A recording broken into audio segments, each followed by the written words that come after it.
The phone buzzed like a wasp trapped in a jar, relentless and cruel, each vibration a reminder of the sister who'd left me to drown. 2 years ago, I was scraping the bottom jobless, evicted. My life a pile of ash, and Claire, my only family, turned her back with a cold, "You'll figure it out." Now, her name flashed on my cracked screen, and I wondered if the universe had a sick sense of humor. I was 25 then, a hopeful dreamer who'd moved to Chicago with a duffel bag and a graphic design degree. The city chewed me up fast, freelance gigs dried up, rent soared, and my savings bled out. I'd called Claire, my older sister by 5 years, begging for a lifeline, just a couch to crash on, a loan, anything.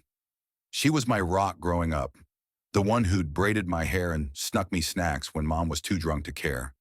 But her voice on that call was steel. "I can't keep bailing you out. Mia, you need to grow up."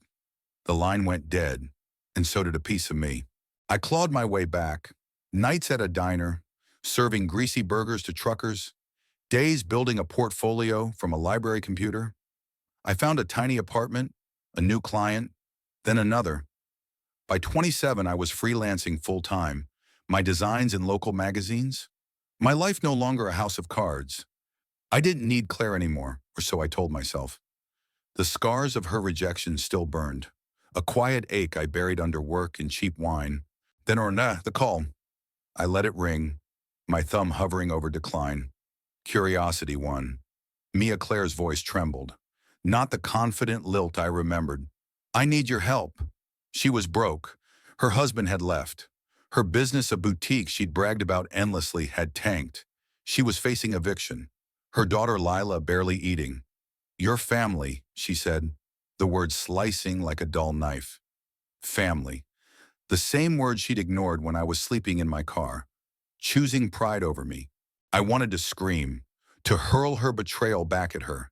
Instead, I said, "Meet me tomorrow.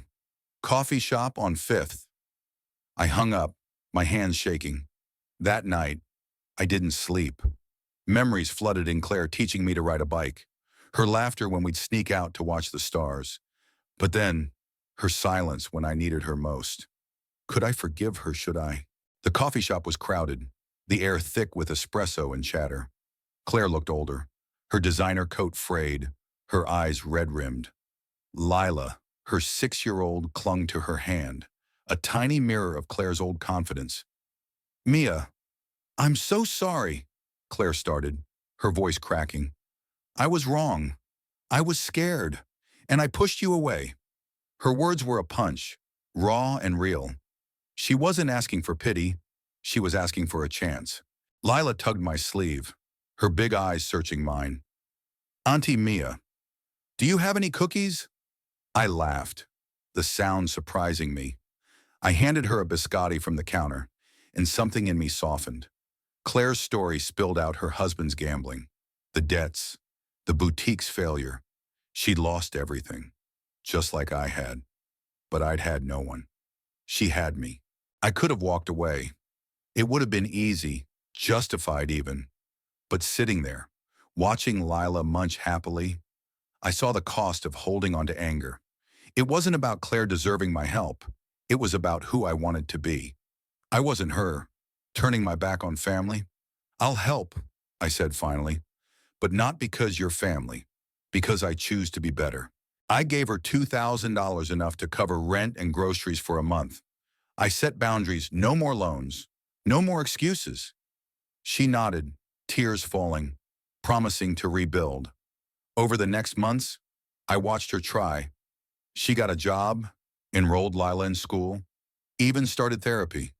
We talked, slowly rebuilding what we'd lost. It wasn't perfect. Trust is a fragile thing, but it was a start. Looking back, I wonder about forgiveness. Is it weakness to help someone who hurt you, or is it strength to let go of the past? I don't have all the answers. I just know that choosing to help Claire didn't erase the pain, but it gave me peace. Sometimes, family isn't about who stands by you at your lowest. It's about who you choose to stand by when they're at theirs. What do you think? Was Mia right to help Claire? Or should she have walked away? Share your thoughts on forgiveness and family. Where do you draw the line?